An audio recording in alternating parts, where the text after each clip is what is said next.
Science says fitness trackers don't work. Wear one anyway.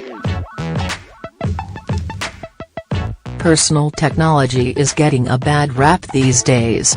It keeps getting more addictive, notifications keep us glued to our phones. Autoplaying episodes lure us into Netflix binges.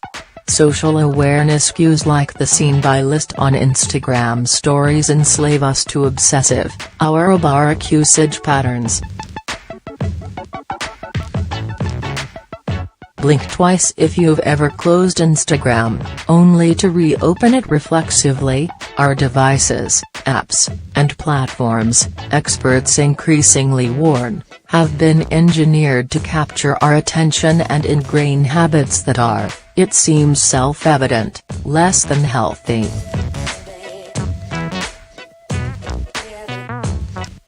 Unless, that is, you're talking about fitness trackers.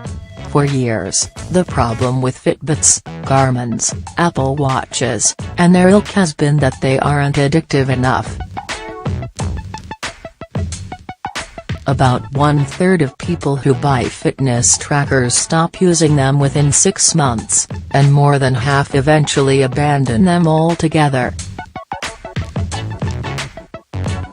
As for that guy at work whose Fitbit appears to be bionically integrated with his wrist, it's unclear whether wearing the thing actually makes him more fit.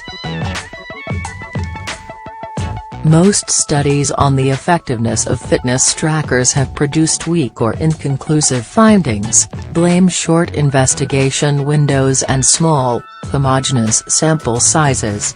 In fact, 2 of the most well-designed studies to date have turned up less than stellar results.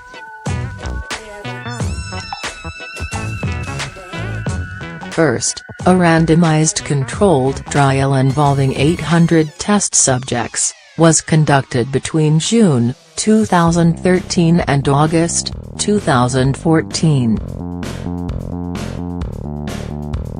The results, which were published last year in The Lancet Diabetes and Endocrinology, found that, after 1 year of use, a clip-on activity tracker had no effect on test subjects' overall health and fitness even when it was combined with a financial incentive. In a perverse twist, volunteers whose incentives were removed 6 months into the study fared worse, in the long run, than those who were never offered them at all. The second, an RCT out of the University of Pittsburgh conducted between October 2010 and October 2012, examined whether combining a weight loss program with a fitness tracker, worn on the upper arm, could help test subjects lose more weight or improve their overall health.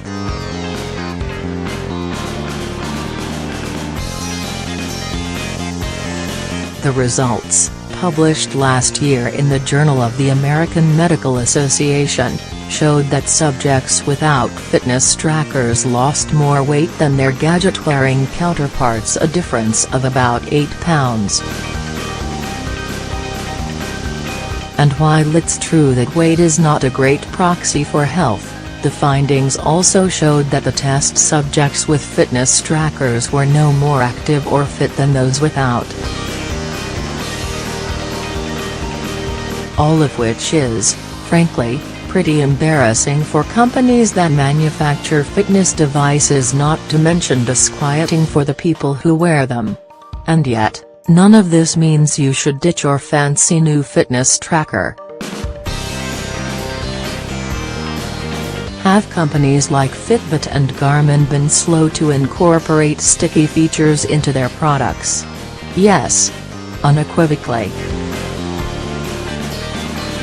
By 2013, the year Apple brought attention enslaving push notifications to its phone's lock screens, and around the time The Lancet study was getting off the ground, fitness trackers and their accompanying apps had only just begun to leverage theories from psychology and behavioral economics. But today's products are different. The fact is, Most existing studies on fitness trackers, including the two I cited above, hinge on devices that are several years old. Think glorified pedometers that don't connect seamlessly with the supercomputer in your pocket, and while peer-reviewed research on the latest wave of workout gadgets is still sparse, signs suggest newer wearables are finally becoming more addictive. For starters, wearable fitness trackers themselves have turned into wildly capable machines. It's no longer enough to measure steps and active minutes. Features like sleep tracking and 24/7 heart rate monitoring have also become table stakes. So, too, have the beefy batteries necessary to make features like continuous heart rate detection worth a damn. Fitbit's newest motivating timepiece, the Ionic, can go 4 days between charges. The Fenix 5, Garmin's flagship fitness watch, can last up to 2 weeks. If it's comfortable, it's waterproof, the display's always readable, and it's got a long battery life, there's less excuse for people to take it off, says Phil McClendon, Garmin's lead product manager. For technology companies, few metrics matter more than engagement. Application developers call it time in-app. Online publishers, like Wired, call it time on-site. Wearable manufacturers are all about that time on wrist. The software's gotten better, too, along with user experience. Collecting information is one thing, presenting it in a way people find comprehensible, motivating, and actionable is another. Consider something as simple as a reminder to move, another feature ubiquitous among newer fitness watches.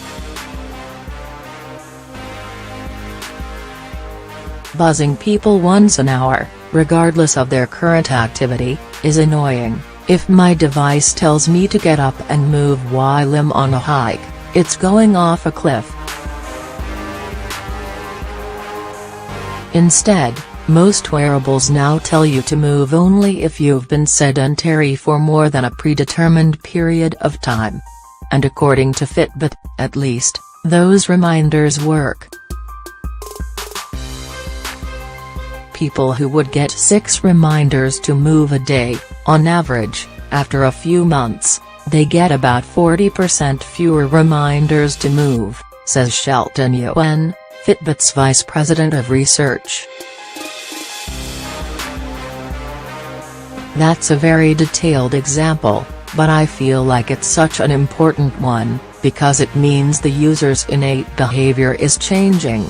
More on fitness. Erin Griffith. When your activity tracker becomes a personal medical device. Nick Stockton. What's up with that? Why running hurts every part of your body. Robbie Gonzalez. Why never run a sub 2-hour marathon, but the pros might. Of course, Fitbit would say that.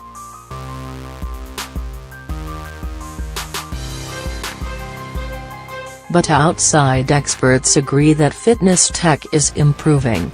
There are 2 things, specifically, that apps and devices are actually getting better at, says University of Pennsylvania researcher Mitesh Patel, who studies whether and how wearable devices can facilitate improvements in health.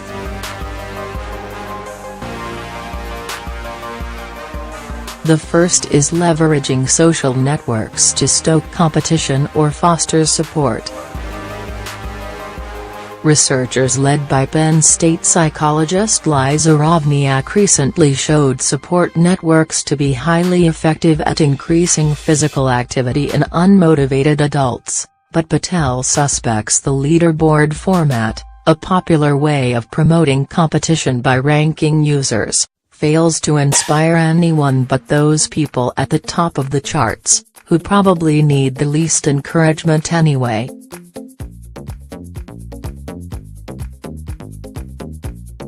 The second is goal setting.